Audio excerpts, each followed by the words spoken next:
I have a deep, dark and terrible secret. I've carried it with me for a long time. Not many know about it.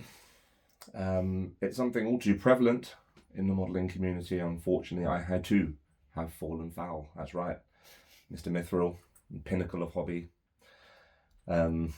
He says very modestly.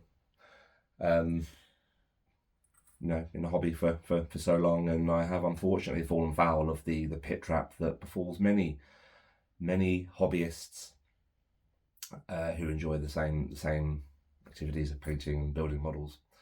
And I'm going to reveal to you today my greatest shame. I'm not proud of it.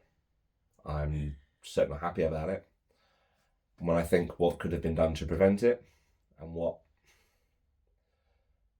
I could have instead, the moments of weakness across my tenure in this hobby have finally led me to, yes, I think it's time to unburden myself. And unfortunately, you are the recipients of my unburdening, and I owe you the truth. I owe all of you the truth. So yeah, now it's time to reveal my greatest shame to you, right here, right now. Behold my shame. Behold my stuff.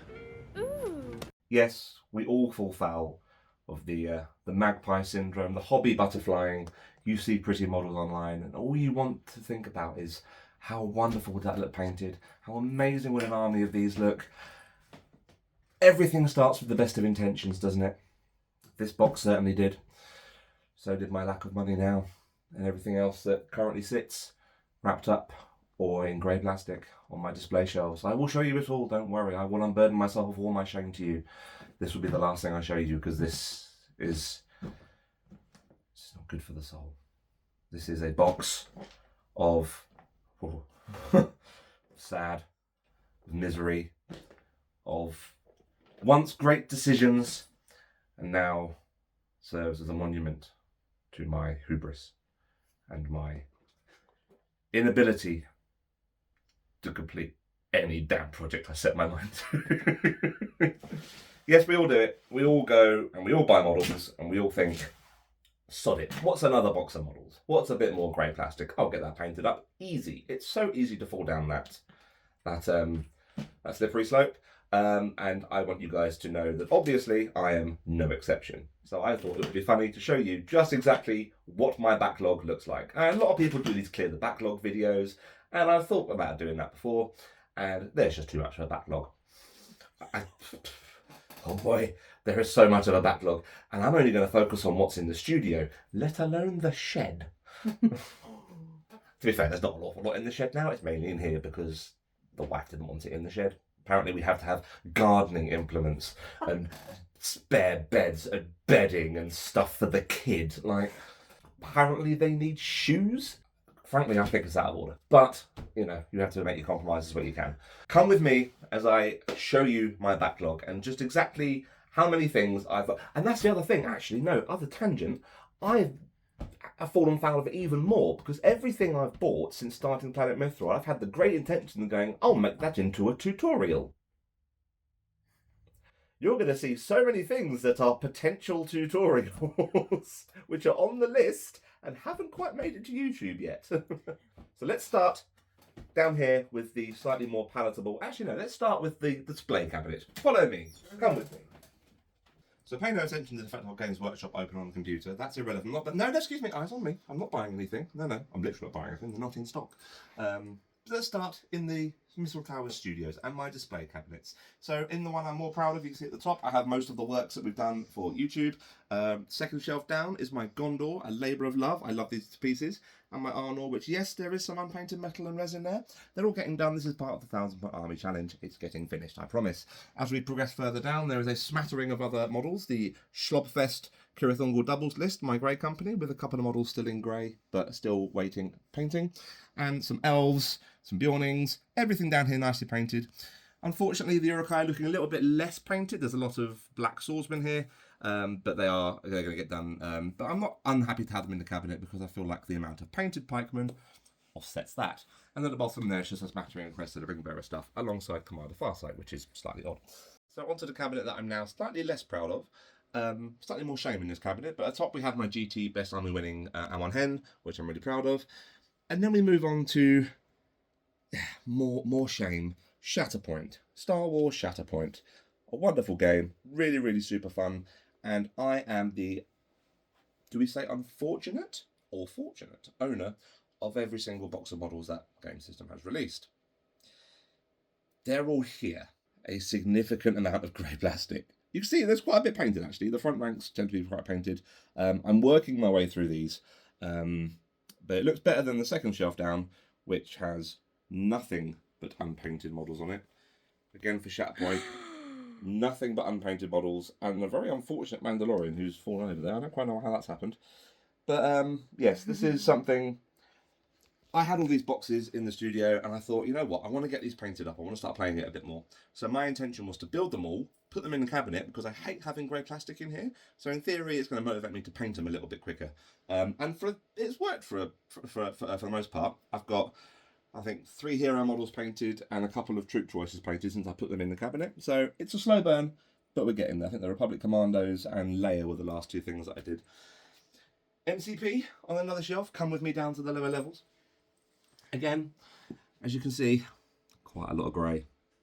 There is a sad amount of grey there. Again, similar process. I had all these boxes and thought, you know what, let's get them painted up, get them built up, get them painted up, put them in the cabinet, and hopefully I'll end up with a nice looking colourful shelf.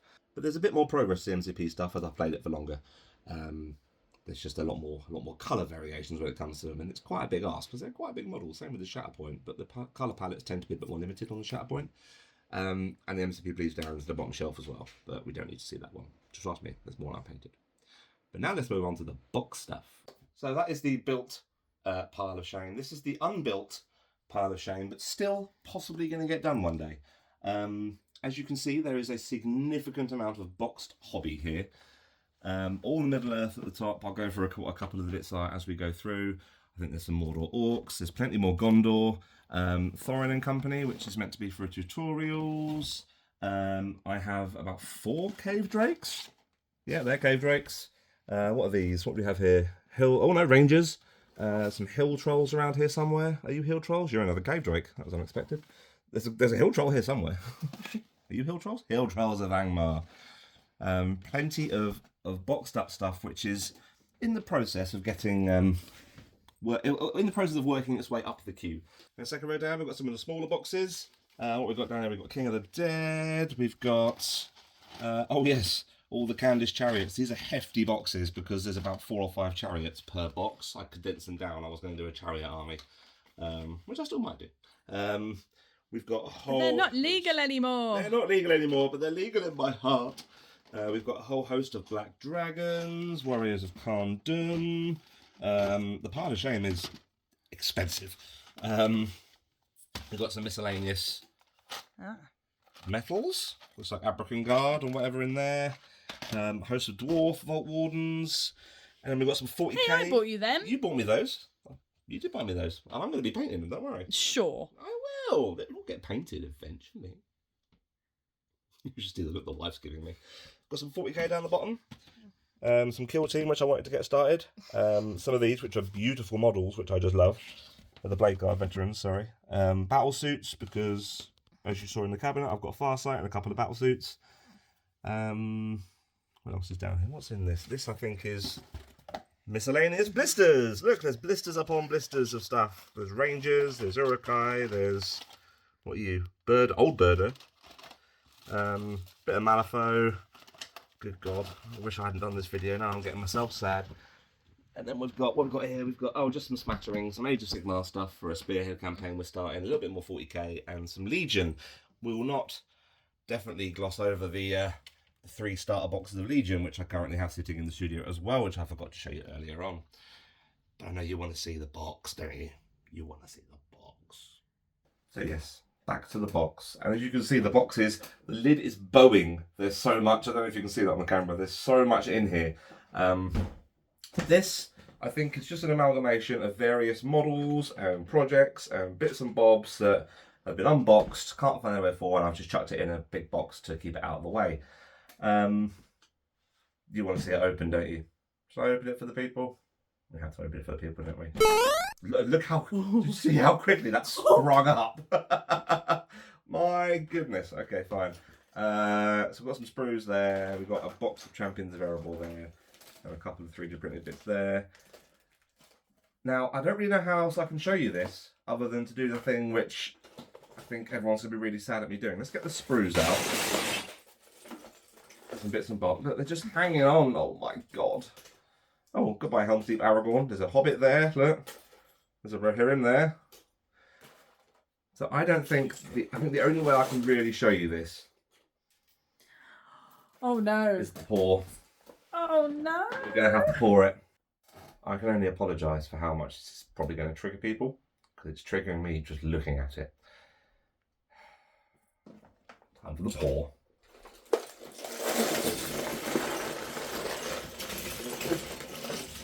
Oh That god. was an awful noise. Oh god. Oh, there's still sprues. This is where multiple years of projects and models that I've half painted or built, and apparently I've got Digimon cards in here, which is also strange. It's Wargreymon. Got some old Star Wars cards from an old Star Wars game, which is dead. Yeah, this is it's horrible. Let's let Stace bring the camera in a bit closer so we can have a look at some of the stuff that's in here. You can really get a look at the disgusting stuff that's in here. We've got a Millennium Falcon, the old micro machines. That's almost as old as I am. We've got Rohan, loads of Rohan from the Crest, from the War of the Rohirrim. This is the battle. Some more Malifaux. Worm. There's just so much crap in here.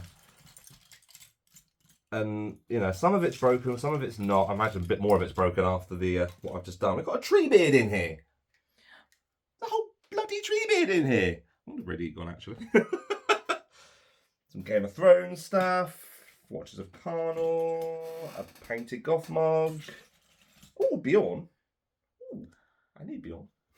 Where's your bear? So yes, this is, as I'm sure you're aware, I'm not proud of this. Dunhir, Forlong, Cersei, Darth Rev. There's loads. Gladriel, Gimli. There's just so much, just stuff. I haven't actually gone through this box in a good long while, and I'm not going to sit here and go through everything on camera because you're not here to see that. You're here to see my shame. But this is more of just a video, just to kind of highlight Venom, just to kind of highlight that we are all very, very similar, and nobody should fear their backlog. Embrace your backlog, because the sooner you embrace it, the more chance you have of getting through it. And I've put this off for far too long. In the age-old words of Bilbo Baggins, I've put this off for far too long. there's multiple Aragorn, Aragonai in here. Aragorn, Aragais. I wouldn't know where to start. Another Aragorn, look. What's that? What's that? That is General Targ. Oh my god. We've got Wolf as well. There's Wolf. No. Oh god, it's attacking me! OG old Gandalf the White. I love it. There was no real purpose to this video. It was more just a fun get to chat with you guys and show you that all hobbyists are the same. Everyone who tries to tell you they've got a backlog is lying through their teeth. And generally speaking, albeit people probably store their stuff better than I have here, you'll always find somebody with a deep, dark hobby secret sitting on a shelf somewhere or in a box somewhere. And like I said, I've still got stuff in the shed. We've still got some other bits out in the garage. There's Malifaux stuff under here as well. There's so much. So don't be ashamed of your backlog. Embrace it. Embrace the chaos. Because you might just find you'll turn it into something good. I'm really wondering how I'm ever going to turn any of this into anything good. You should pick something and just paint it. Pick Just something pick and something paint it. from the shame and paint it. From Put the it on shame your, or the under-shelf shame? from this shame. From pick this something shame? from this shame and put it on your desk and paint it.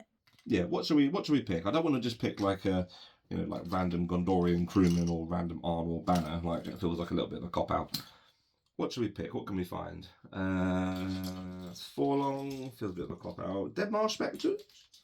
Oh, I'll tell you what we could do. We could do Murin and Dra, because I want to do some dwarves anyway at some point. Old classic dwarf models, which sadly are no longer relevant, apart from legacies. We could do those. They're a front runner. I could also paint my mounted Aragorn, to be fair. Let's put him as a shortlist. What we can do, you guys pick what you'd like me to paint from this shortlist that I'm currently making. That feels like a nice way of interacting with you guys, doesn't it?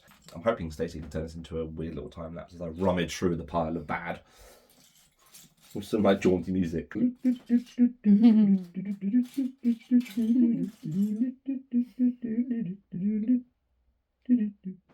Some dead marsh spectres. They've been something I've been threatening for a while. There's a Augie one somewhere. I saw that earlier on. Down here. There he is. There's the Augie boy. Nasdaq? Yeah, he seems like a nice one. Forge World model, which the thief of all equipment of Middle-earth. Four things you can pick from the pile of shame for me to paint from this particular box. You've got Dead Marsh Spectres, Aragorn, Merman and Dra, and I think his name's Nasdaq. I could be wrong. Nasdaq. There we are. I thought that'd be a fun little way of just showing you how we're all hobbyists, all fall down the same thing. And it's mainly because we just love the hobby, right? We are magpies for anything plastic, anything metal, and anything that we like to kid ourselves and think we're going to get painted in any kind of reasonable time frame. Yes, I'm calling you out. So I'm going to try and put this all back in a box and probably squirrel it away for the next insert number here years, and probably start working on some of the underbox stuff first. There are no Galadrim in here, so I don't actually have any Galadrim. I know people have been asking for a Galadrim tutorial for a long time, but I don't actually have any in here. I thought I did. I do not. I got a King Elisar. I don't have a Galadrim. I've got about 15 Osgiliath veterans of bows. No Galadrim. But yeah, so figured you'd like to have a little window into behind the scenes into Planet Mithril. And thanks for watching. Bye.